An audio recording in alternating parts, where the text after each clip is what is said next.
Hey Deb, hey Vicky. I was trying to see if I was on. Happy Wednesday. And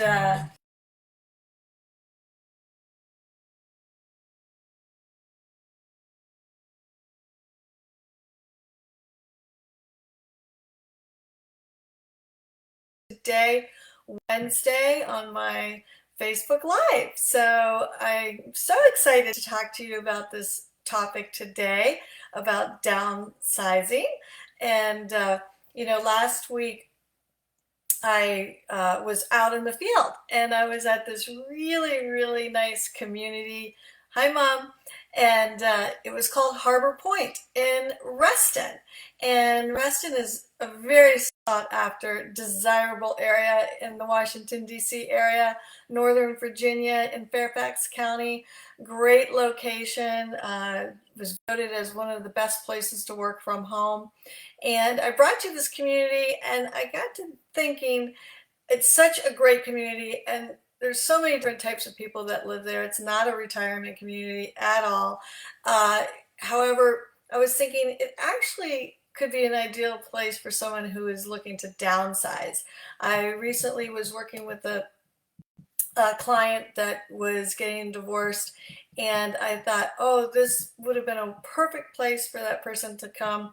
They had to downsize and start a new lifestyle.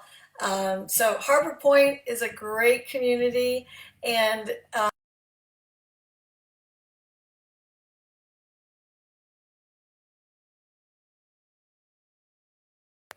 I have helped so many people this year, last year, uh, that are going through a downsize in their life. And, there are different types of downsizing, right? As you know, I downsized my business over the last few years, and it's been a really great change on so many levels. And I recognize that when people are downsizing, a lot of times it comes with a lot of planning, a lot of soul searching, a lot of thought, a lot of energy goes into downsizing. And so I've had a couple of clients this past year that have downsized and retired, and I think that's a lot of times what we think. People are retiring and they moved to Florida.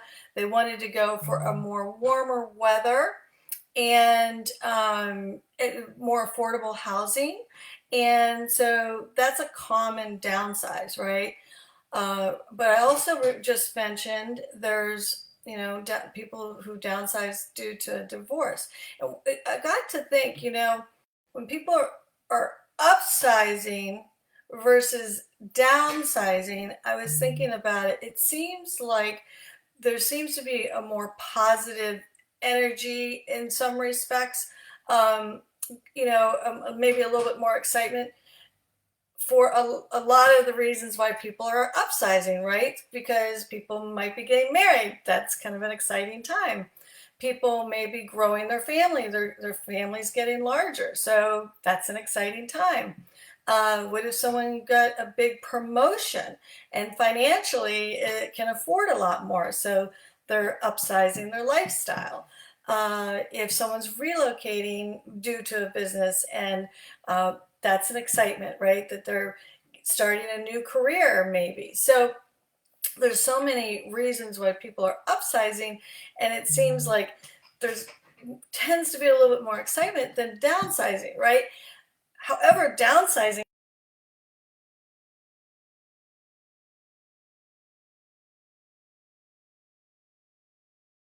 be a financial situation. It could be someone that wants to just decided that they wanted to become a minimalist and really declutter their lives. And again, that comes with a lot of soul searching, right? Uh, so I was just trying to look at my notes here, some of the other reasons. With financial, it could be they want to get to an area where the taxes aren't as much, or maybe uh, if you're a couple, someone's decided not to work and the other one's still working, so their financial situation has changed. So I don't know if anyone here has downsized, and if they have any good tips or tricks for downsizing. But one of the things that I noticed is that there's like three different levels of calls that I get, right? So there could be the ultra proactive. I would say someone that knows they're going to be uh, downsizing in 1 to 3 years, and I'll get that call 3 years out before they're downsizing because they want me to know kind of what they're thinking. They want my opinion. They want help with the resources that I have to help them navigate that. They also want help because as they explore other areas that they're uh, moving to, like I had a client just call me that wants to explore Colorado, so I set them up with an agent in Colorado. So if I can help early on, that's fantastic. And I think, I get these people that are really ultra proactive, and that's one approach. I get someone who's kind of like more in it, that's proactive, but in it, meaning like they know that they're going to downsize within the next 12 months. So they're very actively looking to start to the process, and they're figuring out what's the best time within the next 12 months. That's still very proactive, and we can help with those type of scenarios. And then there's a scenario which I'm dealing with right now where someone suddenly had to go to assisted living. So that's a very reactive. We got to figure things out right now and get that place on the market because she's already left the condo. So I'm working with these two lovely ladies that they're moving within the next month. They've already made their decision. But they do need help. They need the resources. So I love working with people, no matter what their situation is, downsizing, because there is no one size that fits all. And that's what I really want to talk about, because it's not just about the what to do with the physical aspects of our lives, right? When we're downsizing, there's a lot of emotion that goes into it, and so it's such a period of transition, and there's highs and lows. And even when you've made the decision to go to a beautiful retirement community, or you've decided to go, I had these dear clients that I sold in 2002 that decided to go down to live lake life in North Carolina. And how exciting is that? So can be a lot of excitement, and especially when it's out of choice and it's a lifestyle decision. So there can be a lot of positives with it. It's not like a negative all the way around. It's not at all. And it's exciting. Now, when you're a couple, that can be a little challenging. I've worked with couples who maybe one's ready and the other one's not. I would say in my own home, probably one is more ready than the other. So it's a process, right? And it's a transition. And I know what it's like to go through these transition periods of our lives. And so when I come and help you, it is not about just what are we going to do with this stuff. It's really seeking to understand and really seeing how much we can help. Some people, they've got it. Like they've got it down. They can do it all. They don't need any hand holding. They have the resources. They don't need the support, the level of support. I have other people that want us just to take it all off their hands. And then I have the in between. But in terms of a few tips and some of the things that I think that are helpful when you're going through this process, because if you're doing it more of a proactive and not reactive, I think it's once the decision is made, right? Then it's like everything gets in motion. And I think that, oops, sorry, something happened with my screen there. And I think that once you've made the decision and you're ready to go, a good tip is if you're leaving from a single family and you're going to a condo, the place I would start first is the garage, right? Because you're not going to need a garage, right? If you're going to a condo without a garage, some have a garage, but they don't really have garage space. It's more of a parking space, right? You might get a little storage unit or something. But you're not going to need the lawnmower. You're not going to need all the shovels. You're not going to be dealing with a yard or anything like that. So I would start with the garage because that will give you uh, some momentum, right? Because you'll be able to make those decisions fairly quickly. And I think once you've made the decision to move and to downsize and you have to get in there and get some work done, I would start there. I think another good place to start is your kitchen. And the reason why I say that is because oftentimes when we're downsizing, we're going to a smaller kitchen and we don't have the cabinet space and the counter space that we would have before. Well, I don't know if you're like me, you can tell me if you have more than one cookie sheet, right? How many cookie sheets do we need? How many uh, mixing bowls do we need? We probably need three, small, medium, large. We probably don't need 7 mixing bowls and 10 cookie sheets, right? So that's another easy place to start in your home because, again, that will give you momentum. You'll be able, because it's like, what do I need, right? That's the big question. What do I need? That is the that's the question. So I would start with your kitchen and your garage. That will give you momentum. The other thing is I think a lot of people think, they don't have to really think about moving day until moving day. Well, if you want to be organized and if you have an organized mind and you want to be really efficient and effective in your move, you really want to think about it before moving day. And what I mean by that, and you can do this on your own, although I highly recommend this system, and it is something that we offer our clients, and it's called Move in Order, and it's a with enough of the stuff. I love her; she's great. She's an organizer, but she's developed this program. Okay, and when you're packing things, you might as well start labeling everything the correct way up front. And so what I mean by that is that this program, everything is color coded.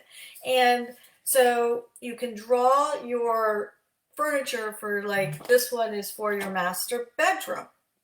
You're going to have a bed and a dresser and maybe a chair, something like that, right? Nightstands.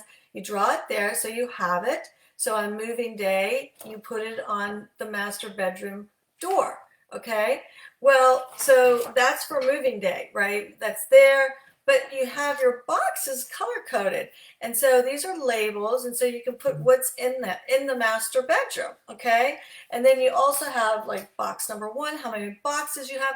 So this actually saves you money because if you can be really organized up front, and each room has its own color code, like you have bedroom 2, you have the kitchen, you have family room, whatever your needs are. And if you can start that process early on, it really helps. And then that's another thing that gives you momentum because you can almost see the end in mind without being too overwhelmed. And I love, love, love color coding. That's one thing that we teach our clients. If you don't use this system, another way to color code when you're going through your items throughout your rooms, and you just go room one by one, is you get painter's tape and you color code everything. So, like green would be, you're going to sell that. Blue is going to go with you. Pink, you're going to donate. And then red, you're going to trash. And you just make piles or sections. And so you know kind of like generally where all this stuff is going to go and generally where all this stuff is going to go. So we love color coding and helping our clients be as efficient and effective because it's going to save them money and it's going to be less stressful in the long run. So anyhow, I hope that these tips have been helpful, and just checking to see if anyone has any questions. I guess not. So if you do have questions about downsizing, please don't hesitate to reach out to me. We have some amazing resources for you. And if you're thinking about downsizing, as I said, it's never too early to certainly check into it, ask questions, get ideas, and it really is helpful. The more proactive you can be, the better, let me tell you. I know that when my parents decided to move to the lake full time, that was a huge decision. They used to have two homes, one here in Northern Virginia, which I miss my mom very much. She's up at the lake. Um, but that was a big decision to leave kind of their life that they had here and to go live permanently up in northern Minnesota, which is where their roots were and are. So I helped another client this year who did something similar, really wanted to get back to their roots. So lots of different reasons as to why someone would downsize. No one size fits all. There's no right or wrong way. There are some good ways, that some tips and tricks that I can share along the way. If there's any way that I can help you, please let me know. And I do want to make an announcement. I'm getting really, really, really close to being able to actually do my Facebook Live from my kitchen, the heart of my home. I've had my tech guy here the last couple weeks helping me. We've put in new internet, and we're getting a new computer because my laptop that I have is dying. And so I'm hoping and praying next week I'll be coming to you from my kitchen, from the heart of my home, and so enjoy being with you on a weekly basis. If you need anything, please don't hesitate to reach out. I hope that everything is going well for you and your families, that you're safe, and as always, thumbs up, lots of love, and keep smiling. Okay? We'll see you next week, and I think that is the 28th. Oh my gosh, it's the end of the month, 28th. Oh, time does fly, doesn't it? All right, take care of everyone, and I have a really good resource for you too, and I'll put that in a link in the wrap up. But you know what? I'll save that maybe for my next downsizing session. Okay, all right. Take care, everyone. Bye.